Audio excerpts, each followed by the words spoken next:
श्रीमद् रामायणम। मुझे अब भी लगता है कि हमें लौट जाना चाहिए।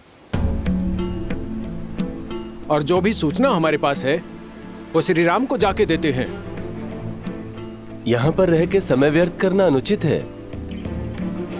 इस सागर को पार करना असंभव है। श्री राम का कार्य बीच मझधार में छोड़ने से अच्छा है कि हम अपनी मृत्यु को आलिंगन कर लें, क्योंकि नर के रूप में साक्षात नारायण है वो। आप उचित कह रहे हैं तांत्रिक जामवंत। अब नारायण का कोई चमत्कार ही हमें मार्ग दिखा सकता है, क्योंकि हमारी आस, हमारे हनुमान जी की भी आस छूट चुकी है। हमारे पास कोई मार्ग नहीं है। ईश्वर भी उन्हीं की सहायता करते हैं जो स्वयं अपनी सहायता करते हैं। कई युगों से मैं इस धरा पर हूं, जानता हूं कि जिस कार्य में श्री राम का नाम हो वो कार्य कभी अधूरा नहीं रह सकता। कोई ऐसी समस्या नहीं जिसका कोई हल ना हो। हमें बस श्रद्धा के दीप में आस की लौ जगाए रखनी होगी।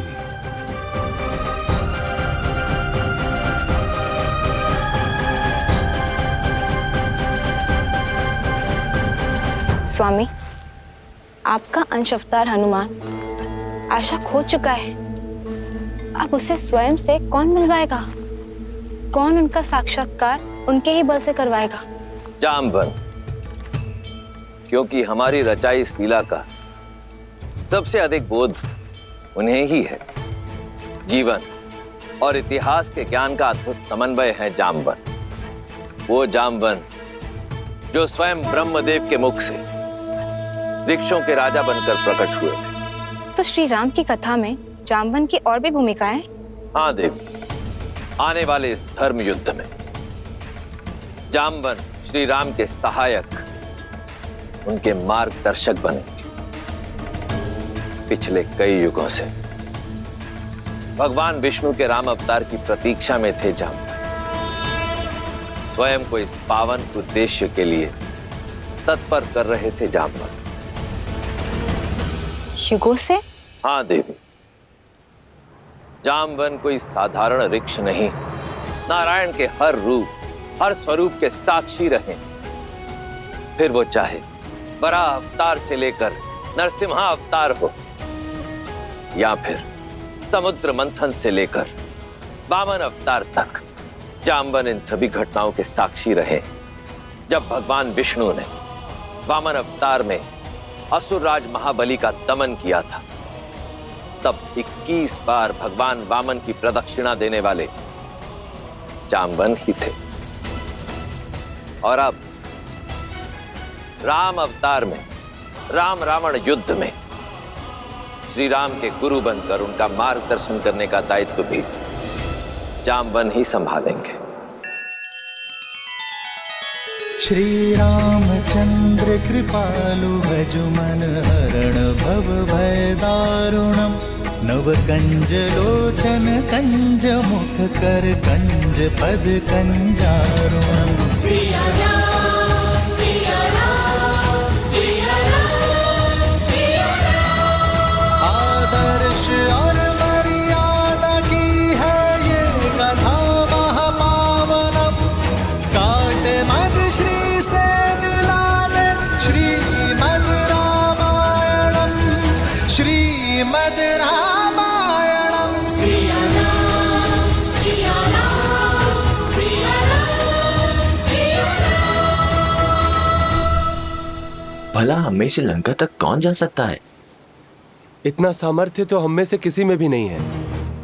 संपाति ने हमें यह कहा था कि लंका यहाँ से कम 100 योजन दूर है। माना कि हम वानर हैं, किंतु इतनी दूरी तय करना तो हमारे लिए भी असंभव है। संपाति और जटायु माता सीता को बचाने के लिए अपने प्राण तक न्यौछावर करने से पीछे नहीं हटे, और तुम कहते हो कि हम पीछे हट जाएं? कदापि नहीं। अपने भीतर झांको। कौन है जो माता सीता तक पहुंचने के लिए इस विशाल महासागर के पार निकल सकता है?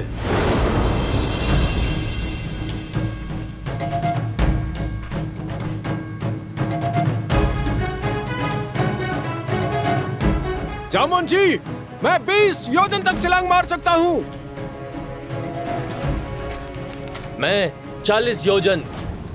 युवा अवस्था में मैं इतनी दूरी पार कर सकता था, किंतु अब शरीर में उतना बल नहीं।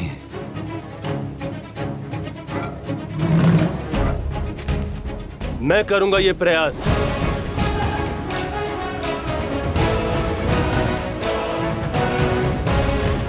तुम्हारे सामर्थ्य पर संदेह नहीं है अंगद।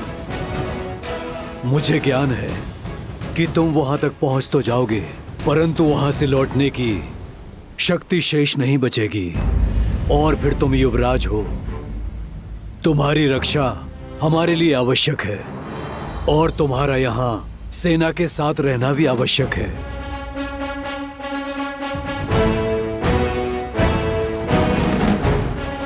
हम में से केवल एक है जो इस असंभव कार्य को संभव कर सकता है। जय महावीर हनुमान, जय जय पवन पुत्र हनुमान, बजरंग बली हनुमान, जय जय महाबली हनुमान।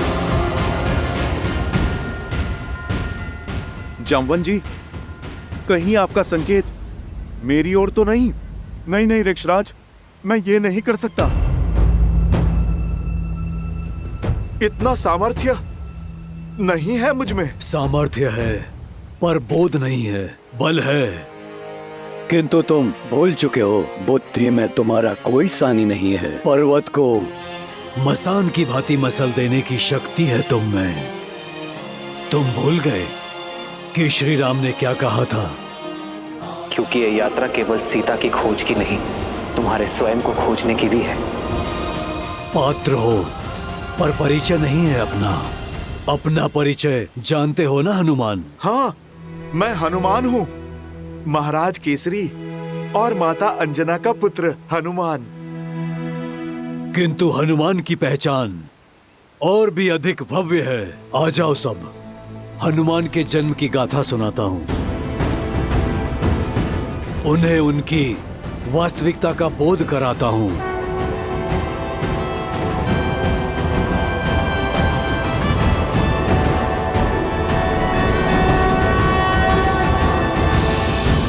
ईश्वर ने सब कुछ दे दिया, बस एक संतान नहीं दी। कोई नहीं जो हमें श्रद्धांजलि दे सके हमारे जाने के बाद। आपकी पीड़ा मुझे भी बहुत कष्ट देती है वानरराज। भीतर ही भीतर इस वेदना से जलती हूँ। वानरराज केसरी को एक वंशज तक ना दे पाई। लेकिन ऐसा कोई नहीं है जो मेरा आंचल पकड़ के मुझसे हट करे, जिसे मैं लोरियां सुनाकर सुलाऊं। मुझे लगता है अब केवल महादेव ही हमारा कष्ट हर सकते हैं।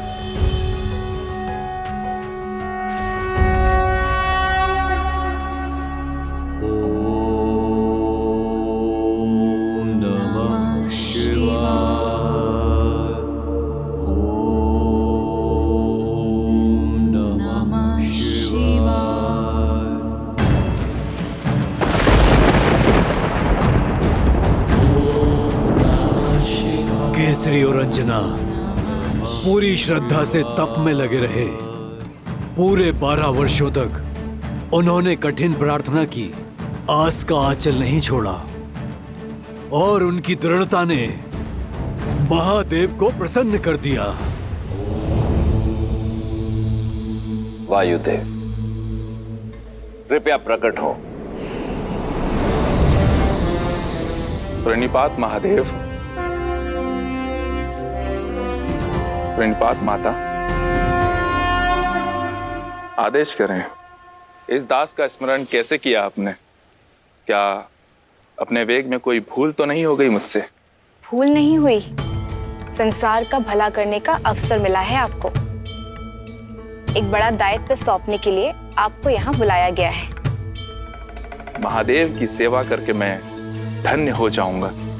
अपनी भक्ति से प्राप्त शक्ति से रावण इस संसार में तनाव का वातावरण फैला रहा है। नारायण के अवतार श्री राम को भक्त की आवश्यकता होगी, जो मेरा ही अंशावतार होगा। देवी अंजना के गर्भ तक उसे पहुंचाने के लिए आपकी सहायता की आवश्यकता है वायुदेव। ये समझ लीजिए कि श्री हरि के इस दिव्य अवतार की गाथा में आपकी एक अत्यंत महत्वपूर्ण भूमिका होने वाली है। समय आने पर मेरे इस अंशावतार को संसार जिस नाम से पुकारेगा वो होगा हनुमान। वो हनुमान जो संसार में राम भक्ति की अलख जगाएगा। वो हनुमान जो इस संसार को सच्ची भक्ति का अर्थ समझाएगा, जो भक्त और भगवान के संबंध को एक नई ऊंचाई तक ले जाएगा, जो राम रावण युद्ध में श्री राम का प्रमुख सहायक बनेगा और देवी सीता की मुक्ति का मार्ग बनेगा। धन्य हूं मैं महादेव, आपकी इस इच्छा को मैं अवश्य पूर्ण करूंगा। हनुमान आपका अवतार होगा और उसे धरती पर ले जाने में मेरे सहयोग के कारण पवनसुत कहलाएगा। नमामि शंभुं पुरुषं पुराणं, नमामि सर्वज्ञं पारब्रह्मं, नमामि रुद्रं प्रभुं शयन्तं, नमामि शर्वं शिरसा नमामि।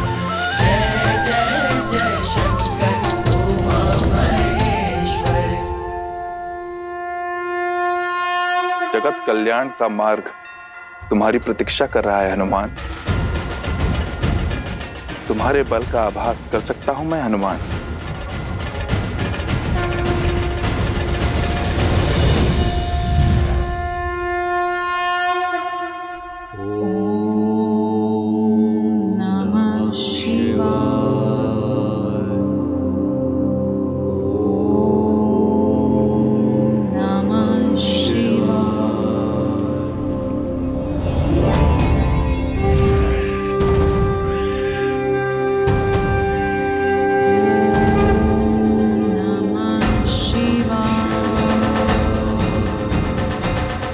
रख सकता तो सदा सर्वदा तुम्हें अपने साथ ही रख लेता, किंतु महादेव का आदेश अडिग है, पास नहीं रहेगा, किंतु तुम्हारा पिता सदा तुम्हारे साथ रहेगा। शंकर सुवन केसरी नंदन, तुम्हारा पिता कहलाने का गर्व मेरे जीवन का सबसे बड़ा धन होगा। पवनसुत,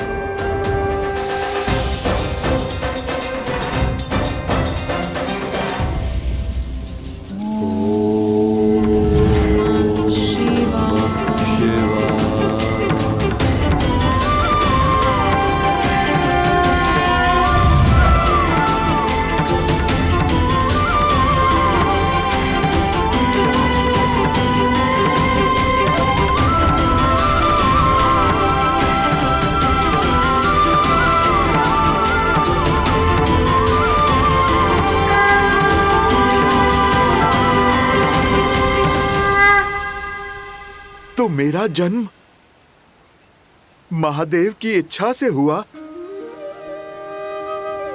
जामवंत जी, मैं महादेव का अंश हूं। अंजनेय होने के साथ साथ पवनसुत भी हूं मैं, और मेरा जन्म प्रभु श्री राम की सेवा के लिए हुआ। इसीलिए सदा मुझे प्रभु श्री राम की प्रतीक्षा रहती थी। धन्य हुआ मैं, मेरे श्री राम, प्रभु श्री राम, राम राम राम राम राम राम।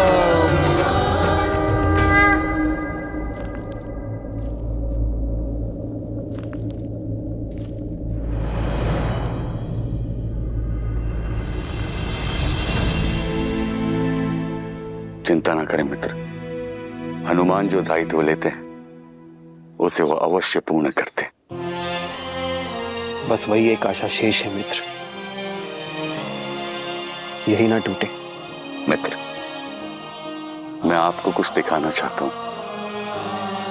वो जो हनुमान ने हमारे ऋषिमुख निवास के समय बनाया था। आइए।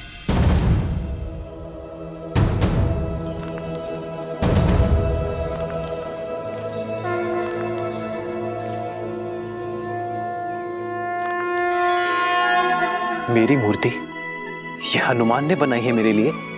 हाँ, बिना आपको देखे आपके लिए हनुमान की भक्ति और समर्पण, उसकी कोई सीमा नहीं। अपने हृदय में उभरती छवि को वर्षों तक हर दिन अथक प्रयास से गढ़ा है उसने। भैया,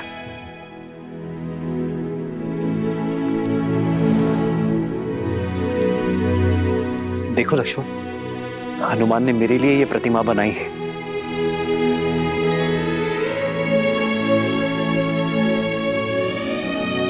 धन्य हुआ मैं लक्ष्मण कि मेरा सहयोगी इतना स्नेह करता है मुझसे,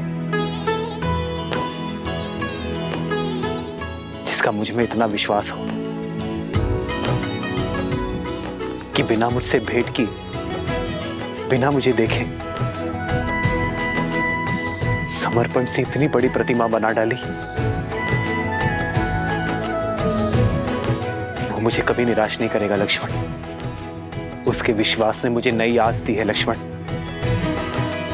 हनुमान अवश्य सीता को खोज कर लाएगा।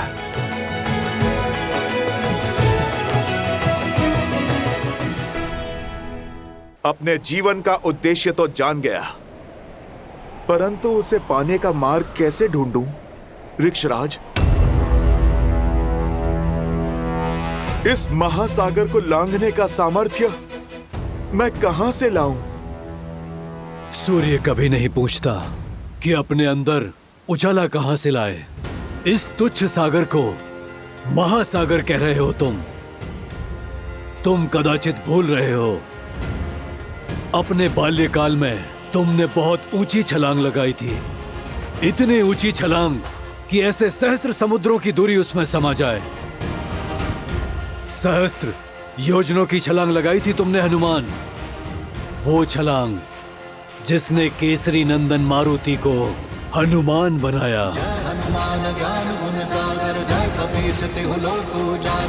अपने जन्म और उस असंभव छलांग की कथा सुनो हनुमान।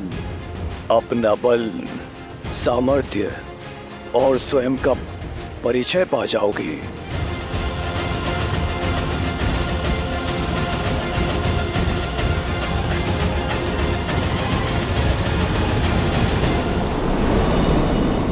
जन्मे मारुति प्यारे,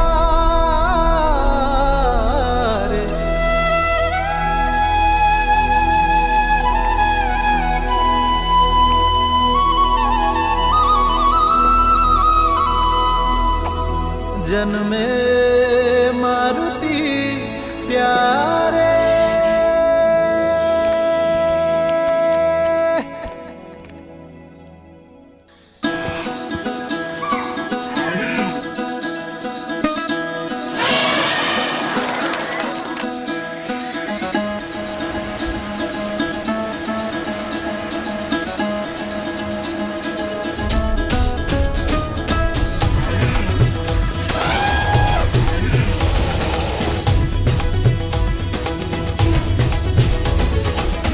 बाजत ढोल है मृदंग पखावज, झूमत मन मतवारे। मंगल पलिए आया है देखो, हर्षित वानर सारे। हो जग में मारुति प्यारे, शुभ है आंगन द्वारे। श्री राम के है दुलारे। ये केवल न केसरी और अंजना का पुत्र है, वायुदेव की भेंट है हमें। मारुत का आशीष है, पवन पुत्र मारुति है। मारुति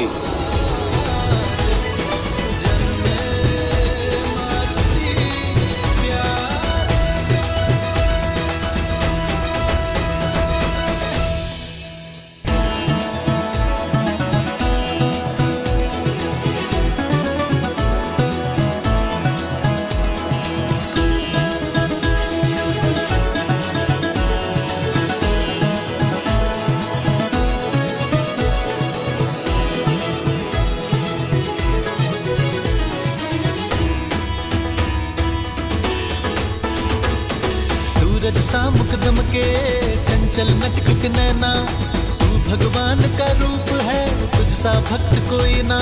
सूरज सा मुकदम के चंचल नटखट नैना, तू भगवान का रूप है तुझसा भक्त कोई ना।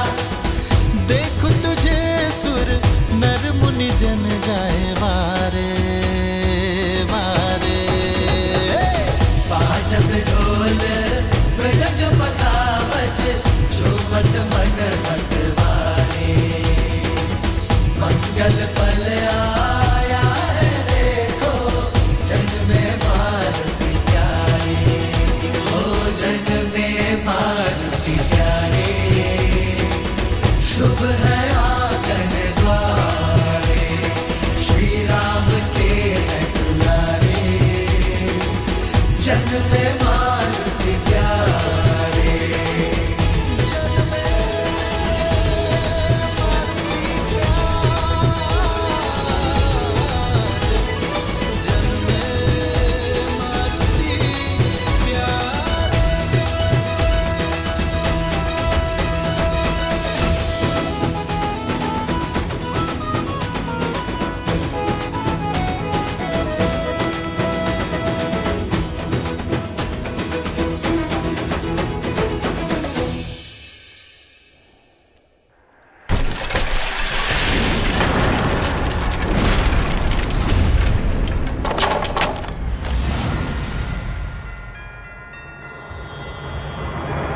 लाल देह लाली लसे, अरुधरि लाल लगू, वज्र तो